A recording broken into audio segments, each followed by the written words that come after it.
स्त्रियों को सबसे अधिक लज्जा कब आती है? जय श्री कृष्णा प्रिय दर्शक बंधु, एक बार पुनः स्वागत है आप सभी मित्रों का आपके अपने चैनल दर्पण ज्ञान गागर यूट्यूब चैनल में।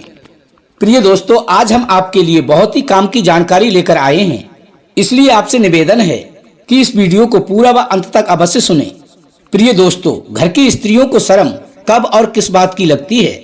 वो क्या काम है जो स्त्रियों को शर्मिंदा करता है? प्रिय दोस्तों, देखा जाए तो शर्म के भी कई रूप होते हैं। शर्म का अर्थ होता है लज्जा, शर्म, आत्मसम्मान। जब कहीं पर मनुष्य का आत्मसम्मान नष्ट हो जाता है या यूं कहिए मनुष्य बेइज्जत हो जाता है, तो उसे जो आत्मग्लानि होती है उसे भी शर्म कहते हैं। किसी भी प्रतिष्ठित व्यक्ति को उसके किसी निंदित कर्म के कारण उसकी प्रतिष्ठा नष्ट हो जाती है और जब वो समाज के सामने आता है तो उस समय उसे जो गिलानी होती है उसे भी शर्म कहते हैं। कई बार हंसी के पात्र बनने पर भी बहुत ही शर्म आती है और कई बार तो कई विशेष लोगों के सामने आने जाने पर भी अत्यंत शर्म लगती है। उस शर्म का एक अलग रूप होता है। यदि सरल भाषा में कहें तो जिस कर्म से आपकी नजरें और सिर नीचे की ओर झुक जाए, नजर से नजर ना मिल सके, तो ऐसी स्थिति को भी शर्म कहते हैं। जिस बात से मनुष्य अपने आप को छुपाने का प्रयास करे तो उसे भी शर्म का एक रूप समझना चाहिए। कई स्थानों पर तो शर्माना अच्छा होता है और कई स्थानों पर शर्म करना हानिकारक होता है। जिस जगह अपने अधिकार की, आत्मसम्मान की बात हो, वहाँ पर तो शर्म करनी ही नहीं चाहिए। जिस जगह शर्माने से आपकी प्रतिष्ठा और आत्मसम्मान बचता हो, वहाँ शर्म करना अत्यंत जरूरी है।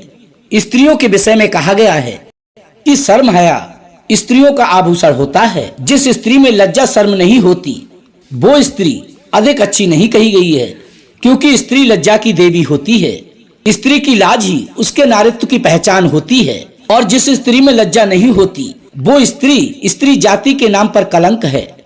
परंतु प्रिय दर्शक बंधुओं, मैं यहाँ पर इस लज्जा की बात नहीं कर रहा हूँ। कोई भी स्त्री अपने धर्म अनुसार अपने दायित्व की पूर्ति नहीं कर पाती है तो उसे शर्मिंदगी का सामना करना पड़ता है। जिस जगह स्त्री का आत्मसम्मान जाता हो वो काम कभी भी नहीं करना चाहिए। कभी कभी अचानक से ऐसा हो जाता है जहां आत्मसम्मान जाने की बात आ जाती है तो वो मनुष्य को डूब मरने वाली बात हो जाती है। प्रिय दोस्तों, तो वो कौन सी बात है जहां स्त्री को सबसे बड़ी शर्म की, सबसे बड़े आत्मसम्मान की बात होती है? प्रिय दर्शक बंधुओं, यदि किसी कारणवश वो अपनी प्रतिष्ठा को नहीं बचा पाती तो उसे शर्मिंदगी का सामना करना पड़ता है। प्रिय दोस्तों, इस संबंध में मैं आज आपको एक छोटी सी कथा सुनाता हूँ। एक बार की बात है, माता पार्वती ने सभी ऋषि मुनियों का निमंत्रण किया और कैलाश पर्वत पर ऋषि भोज का आयोजन हुआ। सारे ऋषिगण भोजन करने को पधारे। माता पार्वती ने सभी ऋषियों के सारे भोजन की व्यवस्था अपने हाथों से स्वयं की और सभी ऋषिगण उनके यहाँ भोजन करने आते थे और भोजन करके चले जाते थे। फिर बारी आई अगस्त ऋषि की। महर्षि अगस्त जब भोजन करने के लिए पार्वती मैया के भवन में बैठ गए और माता पार्वती उन्हें बड़े ही प्रेम से भोजन परोसने लगी। माता पार्वती के हाथ के बनाए हुए पकवान इतने स्वादिष्ट थे कि ऋषि अगस्त का खाते खाते जी नहीं भर रहा था। माता पार्वती भोजन परोसती रहीं और वो खाते रहे। भोजन करते करते माता पार्वती की रसोई का सारा भोजन समाप्त होने पर आ गया, पर ऋषि अगस्त की भूख अभी भी शांत नहीं हुई थी। तब माता पार्वती ने देखा कि मेरी रसोई का भोजन समाप्त होने पर है, पर ऋषि अगस्त अभी भी तृप्त नहीं हुए हैं। अब मैं ऐसा क्या करूं ताकि इनके पेट की क्षुधा शांत हो सके? यदि मेरे यहाँ से आज ऋषि अगस्त भूखे ही उठ गए तो ये मेरे लिए बहुत बड़ी लज्जा की बात होगी।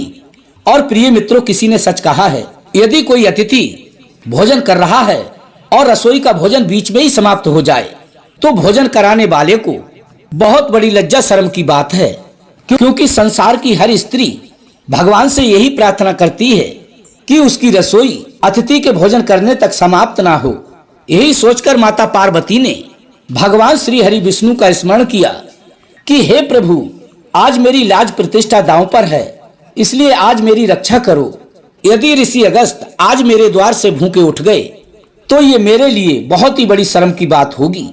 प्रिय दोस्तों, जैसे ही माता पार्वती ने भगवान का स्मरण किया, उसी समय भगवान भी उनकी लाज बचाने के लिए ब्राह्मण का रूप बनाकर उनके द्वार पर आ गए और देवी पार्वती से भोजन का आग्रह करने लगी।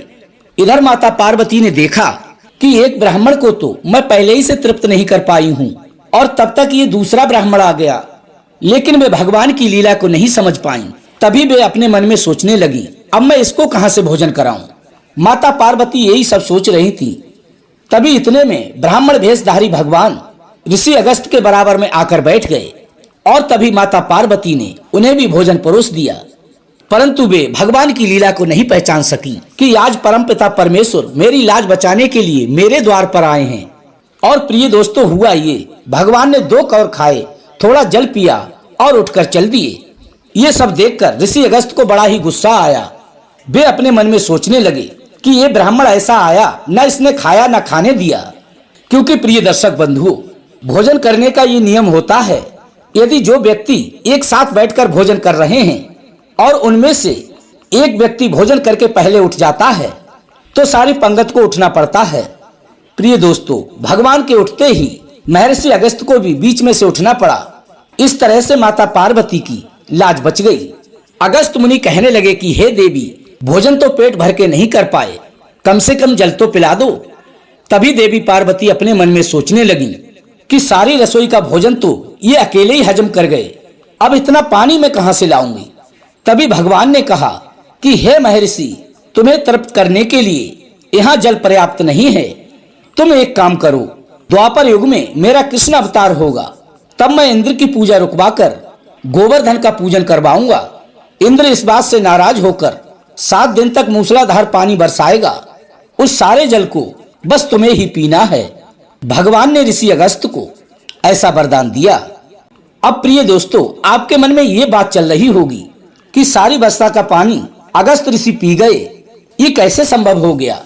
तो प्रिय मित्रों, आपकी जानकारी के लिए बताते चलें कि ऋषि अगस्त तो एक बार पूरे समुद्र को भी पी गए थे। इंद्र की वर्षा का जल तो बहुत ही छोटी बात है।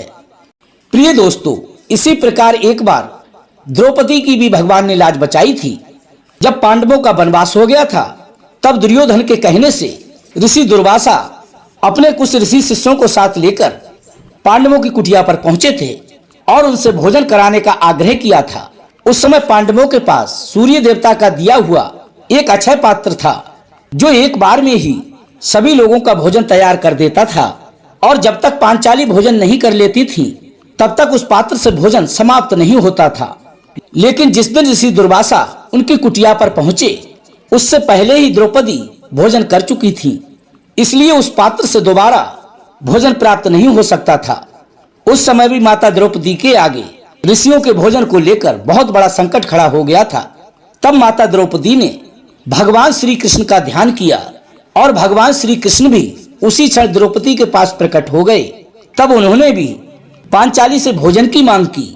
प्रिय दोस्तों, तभी द्रौपदी ने उस अक्षय पात्र में देखा तो उस अक्षय पात्र में एक चावल का दाना बचा हुआ था, जिसे भगवान श्री कृष्ण को खाने को देते हुए द्रौपदी ने कहा कि हे प्रभु, इस एक दाने को आप भी खा लो और सारे संसार को भी खिला दो। प्रिय दोस्तों, तभी उस दाने को भगवान श्री कृष्ण के खाते ही सारा संसार तृप्त हो गया। ऋषि दुर्वासा जो स्नान करने गए थे, उन्हें लगा कि वो पहले से ही बहुत तृप्त हो चुके हैं, इसलिए पांडवों की कुटिया पर ना जाकर चुपचाप यहाँ से निकलने में ही भलाई है। वे सारे ऋषिगण वहां से चुपचाप चले गए। इस तरह से भगवान श्री कृष्ण ने द्रौपदी की लाज बचाई। प्रिय दोस्तों, एक बार माता सीता के पास ऋषि दुर्वासा जी गए। प्रिय दर्शक बंधुओं, एक बार सीता माता जब ऋषि वाल्मीकि के आश्रम में रहती थी, तब वहां भी ऋषि दुर्वासा गए। ये उस समय की बात है।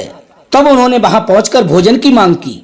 उस समय माता सीता ने हनुमान जी का आह्वान किया, जो उस समय वे अपने घर सुमेरु अपनी माता अंजनी के पास गए हुए थे। उस समय भी माता सीता की लाज दांव पर थी। तब हनुमान जी ने देवताओं से कल्प वृक्ष लाकर माता सीता को दिया, जिससे दिव्य भोजन बनाकर माता सीता ने ऋषि दुर्वासा को खिलाए। उस समय भी माता सीता बहुत बड़े धर्म संकट में फंस गई थी। तभी संकट मोचन हनुमान जी ने उनका संकट दूर किया था। जिस बहन की, जिस माँ की रसोई कम पड़ जाए और अतिथि भूखा रह जाए, इससे बड़ी शर्म की बात क्या हो सकती है। प्रिय दोस्तों, ये कहानी आपको कैसी लगी आप हमें कमेंट द्वारा अवश्य बताएं। यदि अच्छी लगी हो तो वीडियो को लाइक कर दें, चैनल को सब्सक्राइब कर लें, अच्छे कमेंट करें और हो सके तो अपने सगे संबंधियों व मित्रों तक वीडियो को शेयर अवश्य करें। प्रिय दोस्तों, फिर मिलेंगे इसी प्रकार की ज्ञानवर्धक चर्चा के साथ। इसी के साथ प्रिय दोस्तों, राधे राधे, जय श्री कृष्णा।